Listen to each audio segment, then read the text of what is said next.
Worth it ba talaga ang pag-OFW?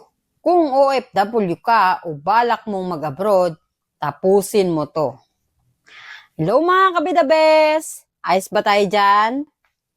Kung ngayon lang tayo nagkita, ako nga pala si Chris, dating OFW sa bansang Saudi Arabia at isa ako sa pinalad na magkaroon ng mabuting amo.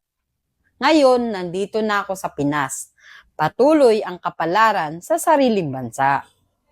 Pero ang tanong, worth it ba talaga ang pag-OFW?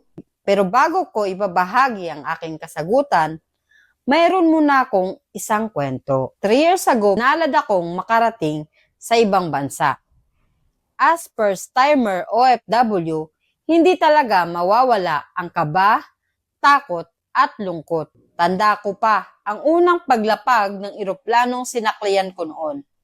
Ramdam ko na agad na wala na ako sa sariling bansa. Ang bilis ng mga pangyayari sa paligid ko. Nakakamangha ang mga high-tech nilang sasakyan at magagandang gusali. Kasabay din ang iba't ibang ingay ng lengguwahe na naririnig ko. At nung papunta na ako sa bahay ng aking amo, ang tindi ng takot ko noon. Dahil sa haba ng biyahe, akala ko noon naliligaw na ako. Pero nilakasan ko ang loob ko, kasama ang tahimik na dasal na sana walang mangyaring masama sa akin habang ako ay nasa mahabang biyahe. Hanggang sa nakarating na nga ako ng ligtas sa bahay ng aking naging amo, na siya kong naging pangalawang tahanan. Naging maayos ang lahat. Sa pananatili ko sa bansang Saudi Arabia, ang sagot sa tanong na worth it ba ang pag-OFW? Ay oo. Worth it ang pag-OFW kung may malinaw kang plano. 3 bagay ang natutunan ko. Ang bagay na natutunan ko, huwag puro padala, magtabi para sa sarili, magbigay lang ng sapat para sa mahal sa buhay. Iwasan ang gumastos ng hindi lubos na pangangailangan. Hindi masamang humindi. Dahil sa oras na ikaw ay mawalan, wala ka ding ibang malalapitan, maging ang mga mahal mo sa buhay ay wala ring maaasahan sa iyo. Tamang pagbibigay at disiplina sa sarili ang makakapagpagaan ng buhay mo. Lalo na kung sarili mo lang ang maaasahan mo sa bansang iyong kinaroroonan.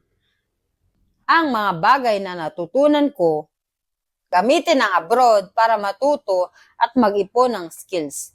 Hindi lang pera. Bilang Pilipino, likas sa atin ang mabilis maka-adapt, mabilis matuto sa kung anuman ang mga hamong hinaharap sa buhay. Doble o triple ang mga hamon sa ibang bansa. Pero laging kinakaya. Dapat palaging lakasan ang loob upang humusay at tumibay. Dahil ligit sa salapi, mahalaga ang bawat aral na ating natututunan. Upang sa susunod na kabanata, hindi ka na mag-uumpisang walang alam. Ang mga bagay na natutunan ko, mag-set ng timeline, hindi habang buhay ang abroad. Mahalaga ang pagkakaroon ng goal. Dahil bilang OFW o dayuhan sa bawat bansang pinagdalhan sa atin ng ating kapalaran, kahit gaano kasaya, kasagana ng ating pamumuhay sa ibang bansa, palagi nating pinipiling umuwi sa sariling bansa. Kaya dapat ito ang una nating plano o goal, ang pagkakaroon ng malinaw na timeline. Marami sa ating mga OFW ang pinalad sa ibang bansa. Ngunit marami din ang hindi pinalad. Alinman sa dalawang ito, ang mahalaga ay makauwi tayong walang pinagsisihan sa desisyon nating pangingibang bansa. Dahil alam mo ang goal mo. At masaya ako dahil minsan sa buhay ko ay naranasan kong maging isang OFW.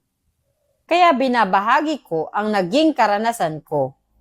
Dahil ang kalaban ng OFW ay ang kawalan ng direksyon.